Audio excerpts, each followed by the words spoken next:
a little bit colder here because there's humidity in Iowa. It's bone dry. Oh yeah. It's very touching, the loyalty that the workers have had to their work family. I've seen nothing like it. I've been in this industry my entire professional life, and the commitment and loyalty that workers have had to each other, sharing money with each other over the holidays, and obviously the predecessor employer. What was especially disappointing about the situation for them was the Canadian operation was a cash flow positive operation, and the predecessor company, ServiCom, that had gone bankrupt, was having more troubles with their U.S. operations. So this team was working hard and was very successful for their clients. So the fact that they had some problems with their paychecks was very disappointing. We're very proud to provide them a stable environment going forward with good diversity, a good capital base, and a very diverse set of clients. We're currently employing 480 workers. That is roughly 93% of the workforce that was employed here on the day of ServiCom's closure, which was December 6th. In the months prior to that, there was 100 and some odd more workers. In addition, we've received over 400 applications from new prospective workers, and we're beginning the process of engaging them and hiring them and getting them in our training classes. Where we're standing right now, we hope to expand about another 100 seats. This is a 435 seat facility, and we're going to grow it to a 535 seat facility. And if you run 2 shifts, you multiply times 2, and that'll be 1,070, right? So I don't think we'll get up that high. I think we'd be pretty happy having 500, 600, 700 workers here on a stable, consistent basis. Transition's been nothing short of amazing. There was some nice technology and integration that this company already had, and instead of reinventing the wheel, we hired a number of ServiCom's U.S. account management and information technology staff, and them, as well as the MCI team, along with the Sydney team, worked very hard to re-implement things. There weren't a lot of things that were broken, so there weren't a lot of things that needed fixing. It was a matter of re-engineering it to work within the MCI systems in a compliant and secure way, which we were able to do very quickly. In particular with the help of the tremendous client base, which has an affinity and affection for Sydney because of the long tenure of the workers and the high level of quality and high level of performance. When you're opening anything quickly, there is risk of timing, and there were some things that went down to the wire, and as a result, you have to stay up late or work over the weekend, but the team has been highly committed to doing so. What I've learned about this workforce, and frankly, all the people of Nova Scotia that I've met, is that the sense of community and the sense of family is really second to none. It's a little yesteryear as it compares to the level of family and community and extended family that you see in the U.S. And I think it'd be advantageous for Canada and the communities to hold on to that, because it's something very special that is pretty sad when it gets lost. So it's been nothing short of amazing and impressive. The fact that the team could have moved or seek other employment, or let's face it, 93% of workers came back, right? And there's different programs, there's education, employment insurance types of things, and just different options, etc. And the workers just wanted to be back with their friends and family, earning a good, hard, honest paycheck, which just says a lot about the people of Sydney, just true salt of the earth. So we've signed a 9-year lease, right, with the Crombie Reed, who owns this building, and there's a little room to expand here. They got a space next door should we need it. That's kind of kitty corner to this. I see no reason why we'd go anywhere. I think, especially with the exchange and a long-term hedge, is a little bit of a higher margin here. And this foray into kind of North American international work, near shore, if you will, etc. I think that this is probably going to be our highest priority service delivery facility. So I would be shocked if we weren't here in a decade. This place has been here for 20 years in multiple iterations. First it was Ron Weber, then it was ServiCom, but I think it'll be MCI for the permanent foreseeable future. A very tumultuous time, over the past month and a half, and there were a lot of ups and downs, more downs than ups, but our team, we really rallied together, and over the last several weeks we pulled out some long hours and some long days to try and get to where we are today, and I'm very happy to say everything is up and running smoothly, and all of our contracts are back, and employees are happy, and people woke up this morning and checked their bank accounts and got paid today, so it's a very big day here. The weight that's been lifted off of my shoulders, and I'm sure I speak for everybody else that works here when I say the same, it's unmeasurable, to be honest. It was a very long road. The last time that anybody from the site had seen a pay was the 20th of November, I believe, so almost 2 months, and it's nice to know that moving forward we aren't going to have that worry. Everybody was very, very excited, lots of comments, positive comments in terms of jokes, what are those numbers in my bank account, and et cetera, et cetera. So everybody's very happy today. The mood's definitely up and the buzz is up, and I will say that we'll probably have an excellent performance day today, riding that wave from all of the happy faces. This company, MCI Mass Markets, the strength and the support and the resources that they have are something that we are not used to seeing. We come from a different environment, and so already just things that may have taken us a long time to implement, or where we had to jump through hurdles to get the changes or improvements, et cetera, et cetera. It's so fast here. They have a very strong workforce, and everybody is very, very committed to making sure this operation continues to run smoothly, and continue to implement improvements throughout the year and then for the years to come. So I'm very, very excited. It's been tough, to be honest. There are many, many, many people here that could tell you stories about the hardships that they have faced. I mean, myself included, but a lot of our employees in terms of the last 2 months, and especially around the Christmas season, and it was an awful time for this to happen, and so it's been difficult, but I will say that this work family really rallied together over the past 2 months, and they really stuck by one another's side, and just pitched in to help any employee or any coworker that was in need, and we made it through, and we're on the other side today, and looking back, at the last 2 months, nobody ever wants to go back there ever again, so everybody's just looking very forward to the future. Very emotional. Absolutely, yeah, hands down, absolutely. I'm sure every single person that works for this company at one point or another had a breakdown over the past 2 months, and absolutely, it's very emotional. I mean, you're talking about people's lives and their livelihood, and being able to support their families or lack thereof, over the past 60 days, so it's absolutely a very emotional day. Today it's a very emotional day because there's some hope, and there's some promise and some stability moving forward. Good afternoon, everyone. Before I get started and turn it over to the first speaker, I want to extend a heartfelt thanks to our employees here at the Sydney Call Center. Over the past month and a half, we have all experienced a situation that was like no other. There were so many difficult and unexpected occurrences that that we had to go through, and through it all, through our darkest days, we all really rallied together, and we all supported one another, and all helped lift one another up at a time where we could have done the complete opposite.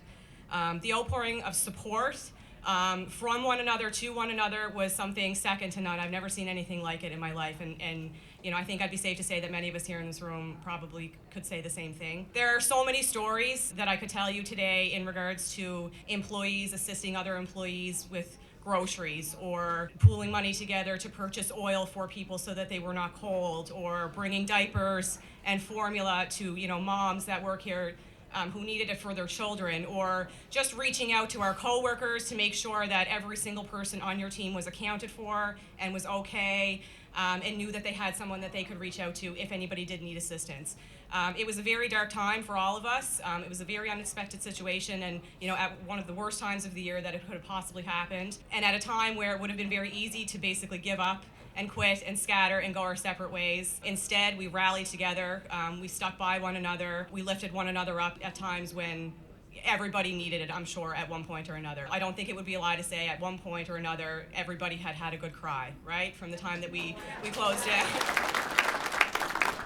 I also think it's safe to say that nobody here felt alone, and that the support that we received from one another, we are honestly a work family. This is not just a job for all of us, and here we are 6 weeks later on the other side of it, stronger than ever, and looking forward to a fabulous 2019 and beyond. So give yourselves a round of applause, please.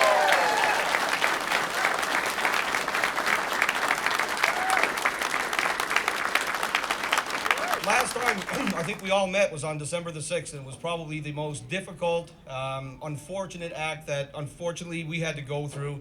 Calling that meeting and just finding out 2 hours into the afternoon that, hey, we're going to shut this site down. It was just a whirlwind of emotion. I can't thank you guys enough, as I said before, for your dedication, your support, your commitment. Looking at where we're at today, guys, this is probably one of the happiest days that I've seen in a long time, and I really thank you guys all for that. This community rallied around this organization like no other. I just saw the gentleman come in from the Salvation Army. I want to give them an outstanding applause. Please stand up, guys. Please stand up, guys.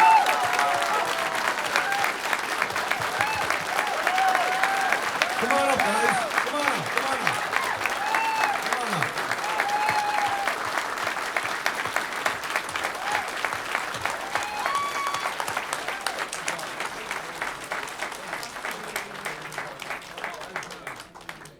I'm speechless.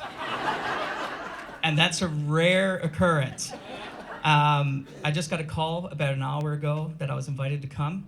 Let me just say that opening my window, my curtain, and seeing you guys in the parking lot crying, embracing one another, it really pulled on our heartstrings. This wasn't about receiving glory for ourselves. This wasn't about the publicity, or this wasn't about me being in the media every night. This was about you people and showing you the love and compassion for our fellow neighbor. And we are just so proud. We really did see a lot of Christmas miracles this year.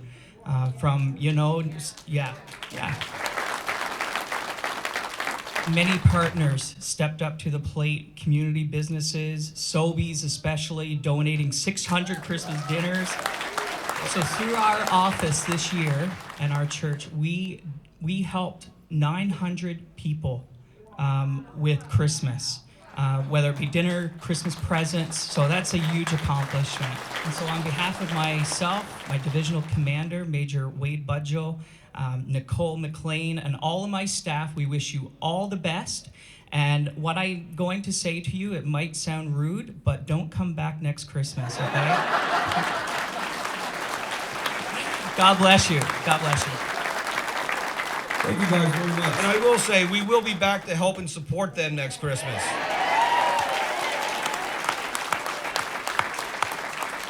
So Corey, get used to our faces. We'll be definitely helping you guys. Thank you again. Okay, I just want to thank as well, people have come down from our core team. We have Chris, we have Mark, of course we have Dan Kablansky, Jason went back today, and Gord. These guys are hardcore, man, I'll tell you. Love having them down. First time I met them, they were just like family. Perfect guys. Thank you. Also the media, you guys have been just amazing over this turmoil that we've went through since October 19th, actually, when we went through the Chapter 11, right through December 6th with the bankruptcy. You guys have been nothing but supportive. Everything that you guys have put on paper has been just pristine. There has been just the highest regard to the media, and I got to thank you guys very much for supporting us during this time, guys. Media, thank you. I know we have some elected politicians here as well that have given us great support. I want to thank Jim McLeod, councillor down at Whitney Pear, Eldon McDonald, councillor, former deputy mayor up in the shipyard area. Of course, Ivan Doncaster. Ivan, there's cake in there afterwards. He's the deputy mayor as we speak. These gentlemen I've saw at the hockey rink. I've saw them traveling through the community and always coming over and asking, how are things going? What can we do to help?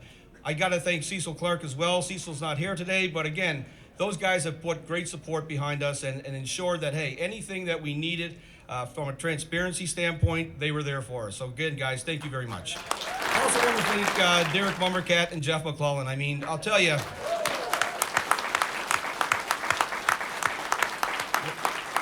when this situation occurred, they took the bull by the horns. They had, with Mark Eiking, the setup going down at ACOA.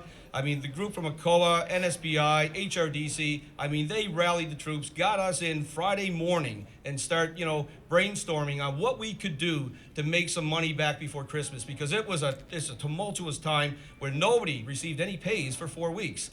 But I got to tell you, you guys stepped up at a time of need. You guys knew, from a community standpoint, how valuable this resource was, and I can't thank you guys enough for calling every day, but making sure that, you delivered on what you had committed to. So thank you, Derek and Jeff. Thank you. Especially thanks goes to Julia. I'm sure, Julia, you've been up every night or watching Anthony work over the course of the last, I would say, 5 or 6 weeks in particular, since I've been getting to know him, and I'll tell you, he's a workhorse. But I got to tell you, you must have suffered a lot of this emotion with him up and down on the purchase, or we thought the purchase, and finally the purchase happened. So I just want to personally thank you for being so supportive during this time. Okay, with that being said, I just really want to turn it over to the guy, man. The guy that took us. The guy who's taken a small community like Cape Breton and has embraced it like he's been here forever. And I'll tell you, he's been down more times than our former predecessor, and I look forward to seeing him much, much more. Here's Anthony Marlowe, guys.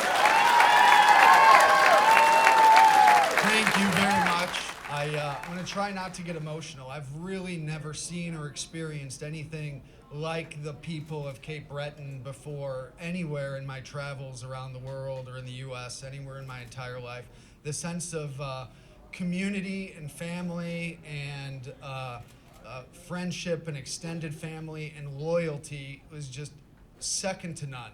And we're very fortunate as an MCI team to have you part of the MCI team and family. Our company is 2,500 people, 10 contact centers, multiple operating companies, and in the very short time that we've been running and our C-level leadership team here today, just walking in this building and meeting the team and meeting the people, everyone's initial reaction is that this is our best team already, right? And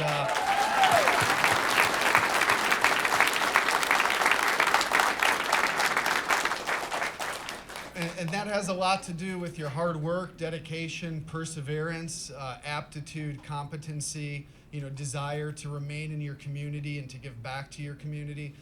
What we experienced and witnessed early on when things happened with what was going on with the Salvation Army and amongst co-workers and on Facebook was just unbelievably moving and motivating, to say the least, to want to be part of this community, Sydney, Cape Breton, and Nova Scotia, without a doubt. It's just been absolutely an unbelievable experience, and I'm happy to say that I now have hundreds of new friends, right? 480 new friends, right?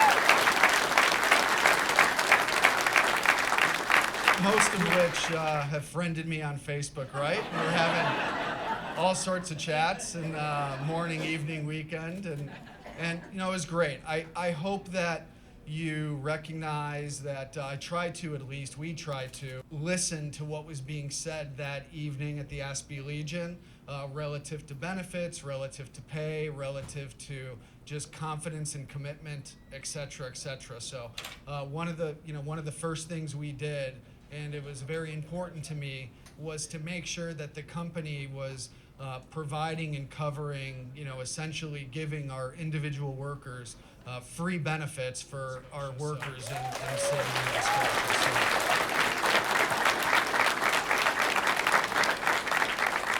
Small thing, but the least we could do, raising the entry-level wage for our newer workers, etc. And over the course of the coming weeks, I'm working with Tanya and Todd and Shauna, who have been tremendous leaders along with the remaining management team here. It's not lost on us that some of you have worked, in the market, whether it was Ron Weber or ServiCom, for 19 years. You've been with, the predecessor for 5 years or 10 years or 15 years. And although we're a new employer and we're not the former employer, it was important for us to take a look at your tenure in the industry and give you that consideration. I think Judy helped too, right? Give you the consideration on what level of vacation time you accrue, and these types of things, right? So as most of you know, and for our guests, if someone had worked here for a long enough period of time where were accruing a larger percentage of vacation time, we allowed that to continue under us as a new employer to further show our commitment. And honestly, it's just fair, right? And we're fair and pragmatic people, and it's very reasonable and fair, and you've got to be fair. And how could you not be fair to a group of people like this? I immediately felt that night at the Legion, and frankly, in dealing with some of the early discussions with Todd and the community leaders, the leaders of this community, the Minister McClellan, Minister Momberket, the City of Sydney, NSBI, ACOA, all these discussions, just unbelievable around-the-clock representation of whatever MCI really needed to pull this off, and their commitment for the people and the team was really second to none. And regardless of where you're from or what your politics are, none of that was ever even contemplated or even thought of. The commitment to get this team back to work transcended anything political or anything logistically. It was really the love of thy neighbor that motivated everyone to work very hard to get back up and running as quickly as possible. And I want to thank everyone for their continued efforts.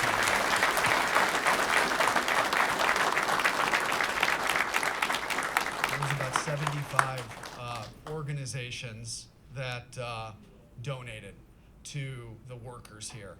And for the members of media, the team has put together a list. I think it's very important. It'd be very difficult to recognize all of them. Obviously, the Salvation Army provided a tremendous heavy lift.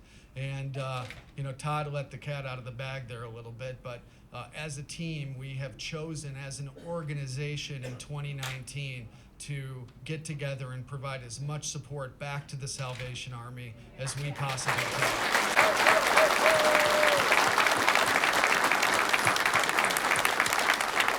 Can't thank you guys enough. It was absolutely unbelievable and amazing. So we look very much forward to giving back to helping other neighbors in Cape Breton and Nova Scotia. So thank you. Sometimes our middle management, they're where the rubber meets the road. We have 480 workers, and a huge portion of them, 85-90% of them, are our frontline production advisors and agents, inside sales, customer service, etc. By the way, we're going to be bringing some inbound customer service here in March. It'll be about 60 to 75 jobs, 50 FTE for an inbound customer service, complex care for a United States furniture retailer, and they're very happy to, along with our MCI leadership team,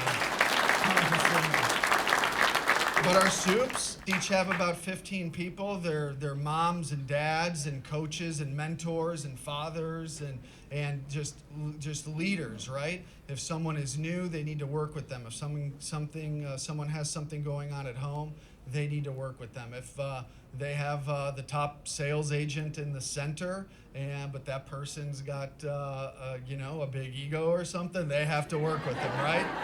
So the supervisor wears a substantial amount of hats, and they kind of get lost in the shuffle. I mean, they're really where the rubber meets the road. I mean, if the management team, the account management, the IT staff, program management, the directors, I mean, if we all went and did a meeting, I mean, it's the soups running this operation, right? So I want to call the soups up one by one, at least the ones that are here. And just say thanks. Let's start off with Inez Harrison, please.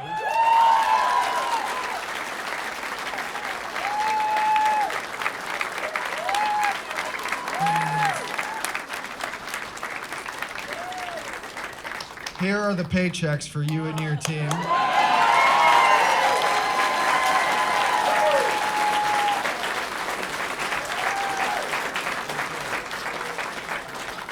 Mary McDougall.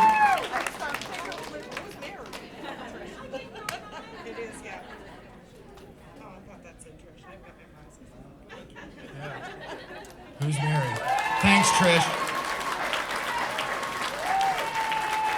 Wendy Lewis and Linda Cooney. So Linda, you were number one yesterday, right? And then we ran a little contest today. Are you in the lead? I'm not sure. All right. I'd like an update, please. All right. Jessica Fillmore and Danica Lewis.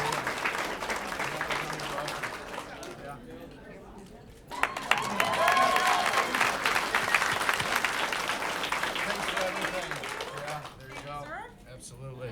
Michelle Sinnott and Kelly St. John.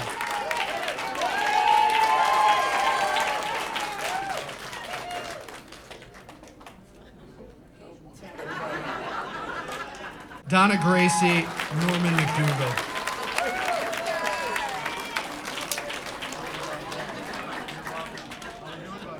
Good. Good. How you doing?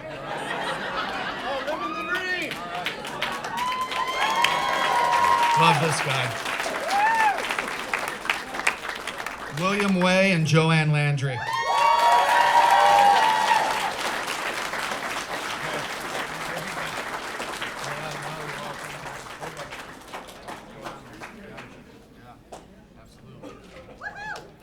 Olive Bartlett and Jenny Kendall.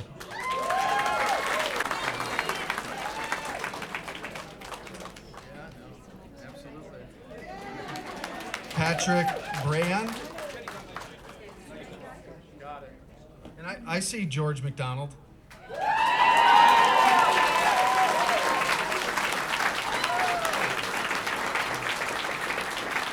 And then for our general staff, I want to have Tanya, Todd, and Shauna come up and grab these, please.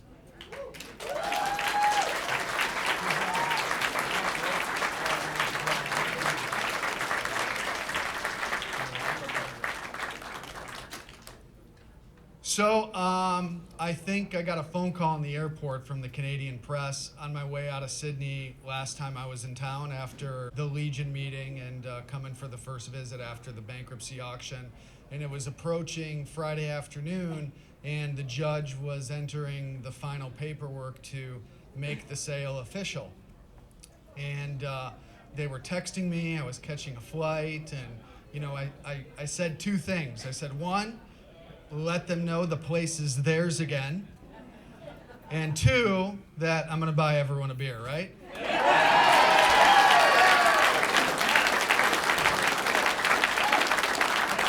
It's been an unbelievable and wonderful experience. I can't thank you guys enough. I can't wait to get to know you more over the years. There's a lot of opportunity. This company's gonna continue to grow. We're gonna, right where you got, I love that we have the space to do these meetings, but we're gonna put seats right there.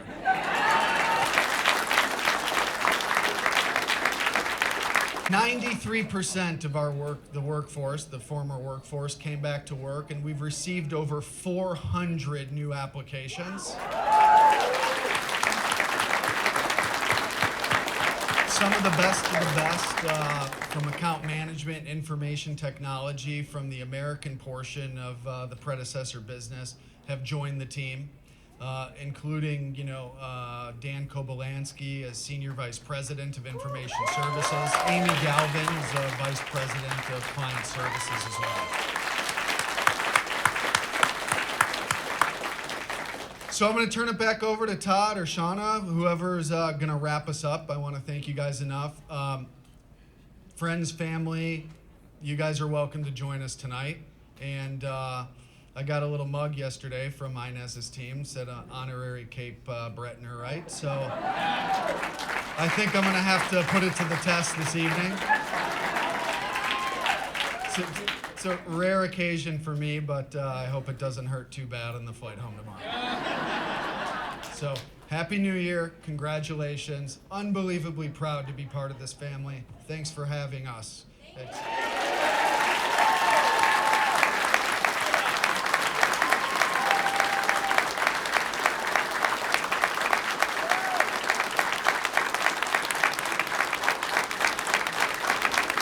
All of these paychecks have been signed personally by Anthony as of yesterday. Every one, over 480.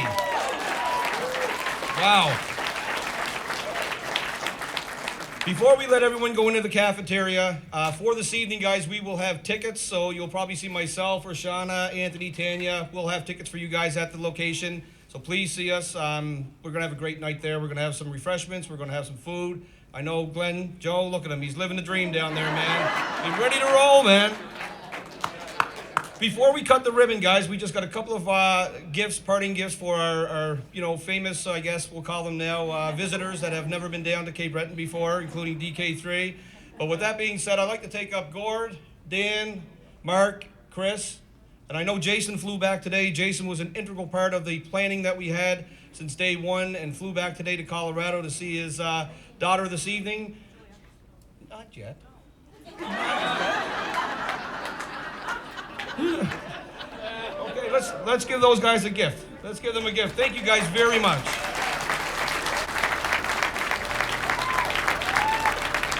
Julia, come on up. We got a gift for you. And for Anthony as well. Come on up, Anthony.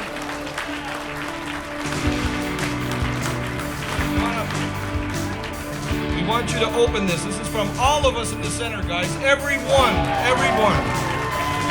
Open it up.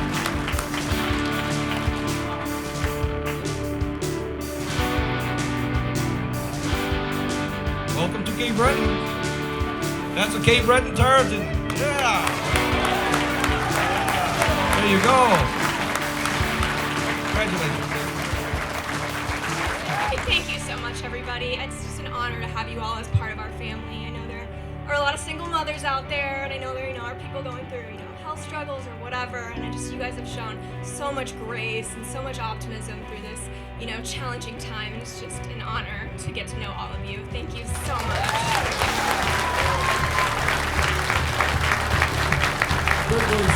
Let's come up, Anthony. No.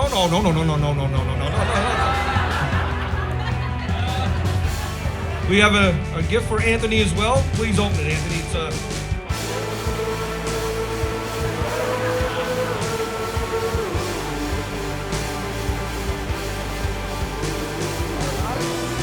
Let's look at it. The fiddle.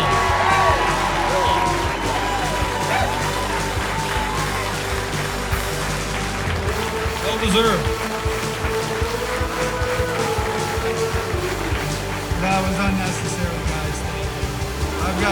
We've got a nice place for this. It's a hefty price for free beer.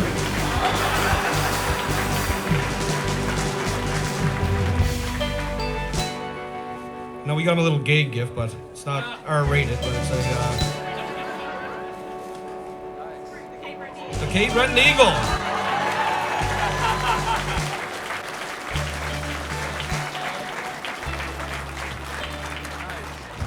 I want to thank you guys again for coming today. Anybody that was on the night shift that came in for this, really appreciate your time. Again, all the personnel that was here today, again, guys, thank you so much for everything you guys have done. If we could invite up, Minister McClellan and Mombercut and help me out here, Todd. Yeah, Councillor Jim, Councillor Eldon, and also let's get up Councillor or Deputy Mayor Ivan Doncaster as well.